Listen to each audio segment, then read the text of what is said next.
kapag nakakainom si Papa kasi, ayun, may tendency na napagbubuhatan niya kami ng kamay, hindi niya na nakokontrol yung sarili niya. So, siguro doon nag-start yung lumayo yung loob namin sa kanya. Bata pa lamang ay napagkaitan na ng pagmamahal ng isang ama si Bridget. Bagamat mayroon siyang mabuting ina, hindi maibigay ang hinahanap na pagmamahal at kalinga dahil nagtatrabaho ito sa Saudi Arabia. Si Mama kasi, siya yung provider namin. So, nasa abroad siya. So, may mga instances talaga na hindi niya rin siya alam na nangyayari sa amin. Di rin naman kami pala sumbong. Kalaunan ay nauwi sa hiwalayan ang kanyang mga magulang. Bagamat nakakadalo na sa Kristiyanong simbahan noon si Bridget, mababaw ang naging pagkakakilala niya sa Diyos. Kaya habang lumalaki, pilit na hinanap ni Bridget ang makapupuno sa nadaramang kakulangan. Actually, parang mas excited pa akong humanap ng partner kasi gusto kong maranasan yung sinasabi nilang pagmamahal ng opposite sex. So, ayun. Taong 2012, nakapagtrabaho siya sa Iraq at nakatagpo ng pag-ibig sa isang lalaking may asawa. Parang siguro masyado lang akong nakling sa fantasy ko na magkaroon ng boyfriend. Kaya talagang kumapit ako kahit alam kong mali. Niloloko ko pa yung sarili ko na siguro may reason kung bakit kami nag-meet. Pero habang tumatagal ang kanilang relasyon, lalo lamang siyang nahihirapan. Sobrang toxic Sobrang toxic nung kinalalagyan ko by that time. Na rin ako nandun ako sa state na parang ayoko na, pero hindi ako makawala. Alam mo yung maawa ka na lang sa sarili mo na nangyari sa'yo. Nakapagtapos ka naman, ganyan. Talagang parang hiyang-hiya talaga ako. Siyempre, hindi na makapuri-puri yung gano'n na set up. Kahit sabihin mo, masaya ka, pero nakakasira ka naman.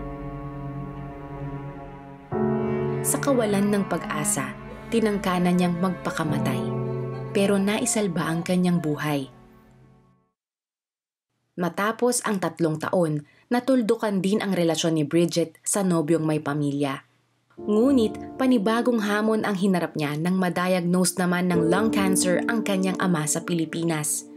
Naging daan na iyon para magkaayos ang kanyang mga magulang. Pero taong 2016, pumanaw ang kanyang ama sa sakit. Muling gumuho ang mundo ni Bridget. Minsan pa niyang isinugal ang puso sa isang lalaking nakilala sa Iraq. By that time, yun nga, dahil nga naging malungkot ako, gusto ko ng company. Pero knowing na alam ko na, again, he's not a believer, I even again fooled myself na, siguro ako yung magiging way para makakilala siya kay Jesus, ganyan. Sa matinding uhaw sa pag-ibig, humantong ang kanilang relasyon sa sexual immorality.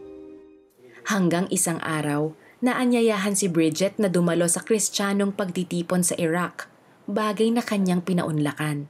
Nung nag-church kami, alala ko pa yung ng head pastor, tumutukoy siya sa sexual immorality. Talagang na-convict ako doon.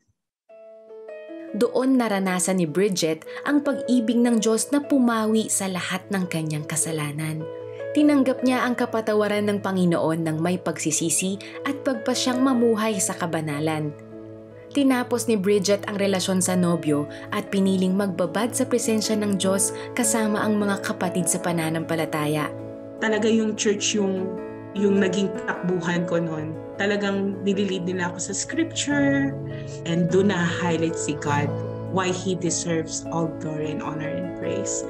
Kasi tanging siya lang yung makakapagpaligtas sa atin.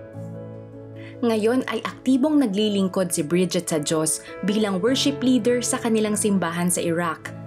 Bagamat masalimuot ang buhay na tinahak ni Bridget, nangyari pa rin ang magandang plano ng Diyos para sa kanya. Nung talaga nakilala ko na si God, doon na-feel yung longing ko sa Ama. He's our Creator. Kumbaga, He is the only one that is good. And He desires good for us. Doon ko talaga nakita yung genuine love na hinahanap